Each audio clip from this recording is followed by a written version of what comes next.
राष्ट्रवादी की कलश यात्रा की शहर में भव्य अगवानी। गाड़गे बाबा मंदिर में स्वागत सत्कार। मंत्री इंद्रनील नाइक भी आए।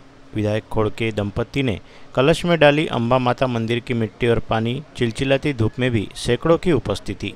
राष्ट्रवादी कांग्रेस पार्टी अजित पवार की ओर से महाराष्ट्र दिन के उपलक्ष्य में मंगल कलश यात्रा की शुरुआत की गई है, जिसमें राज्य भर के महापुरुषों के स्थल की मिट्टी व पानी कलश में एकत्रित किया जाएगा। आज 29 अप्रैल को कलश यात्रा का अमरावती के पंचवटी के आगे पीडीएमसी के सामने भरी दोपहर जोरदार स्वागत किया गया। उपरांत गाजे बाजे और दिंडी से मंगल कलश गाड़गे बाबा मंदिर में लाया गया, जहाँ खोड़के दंपति और प्रदेश के पर्यटन राज्य मंत्री इंद्रनील नाइक ने कलश का पूजन और आए हुए अतिथियों को दुशाला उड़ाकर एवं चरण छूकर स्वागत किया। राष्ट्रसंत तुकडोजी महाराज की महासमाधि मोजरी से सिंदखेड़ राजा मां साहेब जिजाऊ का स्मारक ऐसे 2 दिवसीय दौरा यात्रा का रहेगा। उल्लेखनीय है कि राष्ट्रवादी कांग्रेस के राष्ट्रीय अध्यक्ष तथा राज्य के उप मुख्यमंत्री अजित पवार की संकल्पना से महाराष्ट्र के गौरवशाली इतिहास का जतन, सभ्यता, संस्कृति व परंपरा का दर्शन तथा गढ़ किलों का संवर्धन व महापुरुषों की गौरवशाली परंपरा को आगे बढ़ाने के उद्देश्य से मंगल कलश यात्रा राज्य भर में भ्रमण कर रही है। आज 29 अप्रैल को सुबह 9 बजे कलश यात्रा गुरुकुंज मोजरी में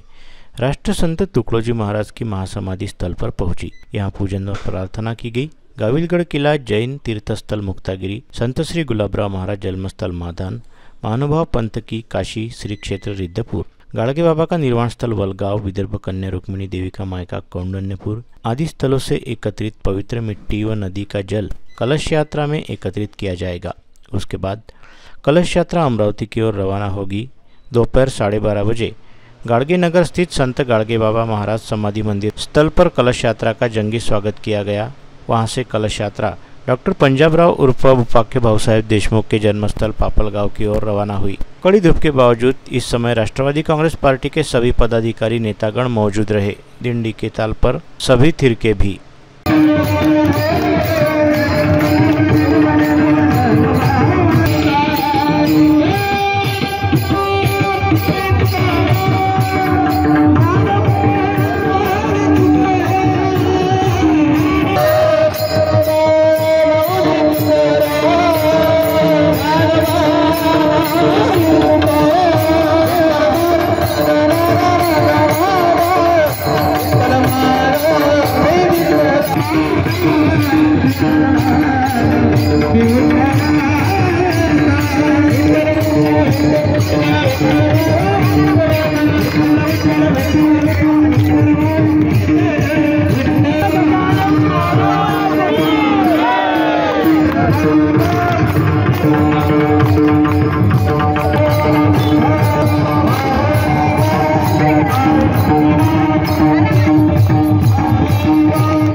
महाराज की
संकल्पनेतून महाराष्ट्र गौरव रथयात्रा आज आपल्या अमरावती जिल्ह्या शहरात आली।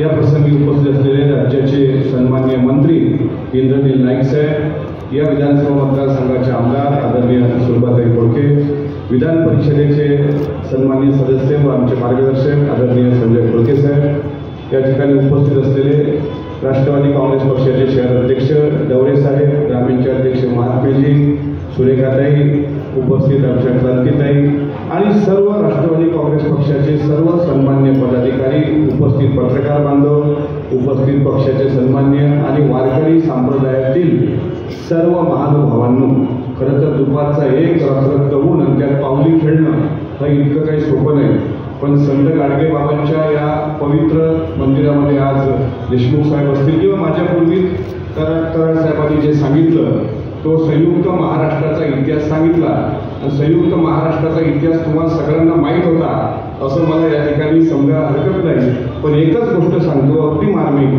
सीपी अँड बेरारमध्ये असलेला आपला वराड आणि निजामशाहीत असलेला मराठवाडा हे दोन प्रांत महाराष्ट्रात गेल्याशिवाय महाराष्ट्र संयुक्त होऊ शकत नाही, महाराष्ट्राला महत्त्व नाही।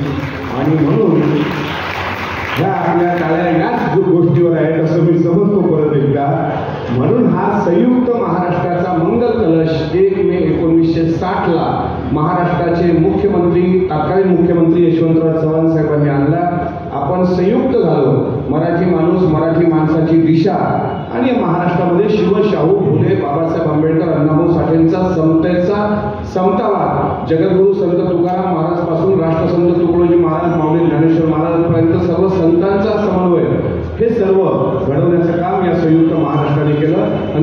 देण्याचं काम आज तुम्ही बघत असाल. 2 कलश आहेत, त्या कलशामध्ये आपल्या भागातल्या पवित्र नद्यांचं पाणी, पवित्र किल्ल्यांची, मंदिराची, समाधीस्थळाची माती आणि असे हे मंगल कलश जसं सुरुवात त्यांनी सांगितलं ते 1 तारखेला त्या जांभोली मैदानात विसर्जित होतील. या स्वागताकरता आपण इतक्या उन्हातानात नाही तर 45°C मध्ये इतकं ऊन सोपं नसतं.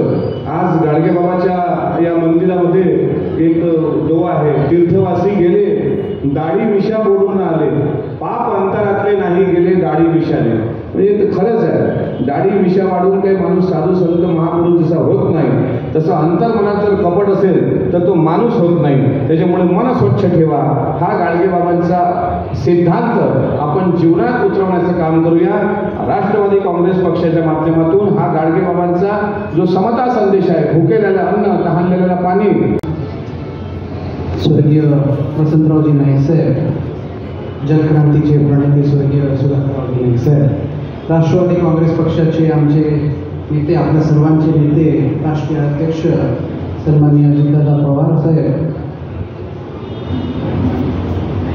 विदर्भातील सुपुत्र राष्ट्रवादी काँग्रेस पक्षाचे सन्माननीय प्रफुल्लभाई पटेल साहेब, महाराष्ट्राचे आपल्या सर्वांचे लाडके राष्ट्रवादी काँग्रेस पक्षाचे अध्यक्ष सन्माननीय सुनीलजी तटकरे साहेब, गौरवशाली महाराष्ट्र महोत्सव याच्या अनुषंगाने महाराष्ट्र गौरव रथ यात्रा याची सुरुवात आज आपल्या विदर्भ, त्यातल्या त्यात अमरावती विभागाची सुरुवात आपल्या अमरावतीच्या पवित्र धरतीमधून सुरुवात होती आहे. अशा या कार्यक्रमाला मंचावर उपस्थित सन्माननीय विधान परिषदेचे सदस्य, सन्माननीय आमचे मार्गदर्शक खोडके साहेब, आपल्या अमरावती येथील आमदार सन्माननीय आमच्या काकू खोडके काकू, आमचे मोठे बंधू सन्माननीय अमोलजी मेटकरी साहेब, वसंतरावजी भुजबळ साहेब, आपल्या राष्ट्रवादी काँग्रेस पक्षाच्या उपाध्यक्षा क्रांतीताई लोटे, तसेच सुरेखाताई ठाकरे, तसेच संतोषजी महात्मे, प्रशांतजी डवरे. मी जास्त वेळ घेणार नाही, जे काही इथे बोलले ते सर्वांना माहिती आहे आणि मी जे बोलणार तेही सर्वांना माहिती आहे, पण बरोबर व्यक्त करणं हे आवश्यक आहे. संयुक्त महाराष्ट्र आपण जेव्हा म्हणतो तेव्हा आजचं आपण महाराष्ट्र डोळ्यासमोर आणतो आणि त्याचं एक चित्र डोळ्यासमोर आणतो. पण संयुक्त महाराष्ट्र करण्यासाठी ज्या ज्या लोकांनी आपलं बलिदान दिलं असेल, ज्या ज्या लोकांनी आपलं योगदान दिलं असेल आणि या संयुक्त महाराष्ट्रातली जी माती आणि पाणी आहे त्याचा सन्मान म्हणून आपण राष्ट्रवादी काँग्रेस पक्ष हा पुढाकार घेतोय. त्यासाठी आपण सर्वांनी राष्ट्रवादी काँग्रेस पक्ष व आपल्या मंगल कलश यात्रा महाराष्ट्र राष्ट्रवादी काँग्रेस पक्षाने जी आयोजित केलेली आहे त्याचा शुभारंभ आज माननीय मंत्री इंद्रनील नाईक साहेब यांच्या हस्ते मोजरीवरून चालू झाली यात्रा मंगल कलशची. आज गाडगेबाबाच्या पवित्र भूमीमध्ये ती दाखल झाली. गाडगेबाबांच्या समाधीची माती जी आहे पवित्र माती आणि अंबादेवीची पवित्र माती या कलशामध्ये आता इथे टाकलेली आहे. आता इथून ही यात्रा मार्गक्रम करत आहे पापड येथे आणि पापड येथून कारंजा नृसिंह महाराजांच्या तिथं भाऊसाहेब पंजाबराव देशमुखचं पापड जन्मस्थान आहे, तिथून तिथली माती घेऊन ही यात्रा नृसिंह महाराजाचं कारंजाचं पवित्र स्थान आहे तिथली माती घेऊन आपलं पोहरादेवी जे बंजारा समाजाचं दैवत आहे, पुरा महाराष्ट्राचं दैवत आहे, तिथली माती घेऊन महाराष्ट्राचे माजी मुख्यमंत्री वसंतराव नाईक साहेब यांचं जन्मगाव सुधाकरराव नाईकाचं जन्मगाव तिथली माती आणि तिथला कार्यक्रम आठवून मुक्काम आज त्या यात्रेचा पुसद येथे राहील आणि उद्या वाशिम, अकोला, शेगाव असं करत शिंदखेड राजाला या मंगल कलश यात्रेचा अमरावती विभागाचा जो दौरा आहे तो तिथं संपल आणि ही सर्व माती आपल्या 5 जिल्ह्याची कलश यात्रा मुंबई येथे जाईल आणि उद्या मुंबई येथे अजितदादांच्या उपस्थितीत महाराष्ट्राचे अध्यक्ष तटकरे साहेब यांच्या उपस्थितीत 1 मेला हुतात्मा स्मारकातून या यात्रेचं मार्गक्रमण होईल आणि 3 दिवस तिथे 1, 2, 3, 4 वेगवेगळे कार्यक्रम आयोजित केलेले आहे, भाषणं आयोजित केलेले आहे. महाराष्ट्राचा स्वातंत्र्याच्या पहिलेचा कार्यकाळ आणि महाराष्ट्राच्या 65 वर्षामध्ये ज्या मुख्यमंत्र्यांनी जे चांगलं काम केलं आहे, या महाराष्ट्राला पुढं नेण्याचं काम केलेलं आहे, त्याचा इतिहास असे दालनं तिथं केलेले आहे. आणि महाराष्ट्राच्या मागील जे हयात आहे त्या मुख्यमंत्र्यांचा सुद्धा सत्कार तिथं आयोजित केलेला आहे. असं हे सांस्कृतिक महोत्सव हा महाराष्ट्र दिनानिमित्त राष्ट्रवादी काँग्रेस पार्टीने आयोजित केलेला आहे. त्याचा आज गाडगेबाबापासून सुरुवात दुसरी झाली.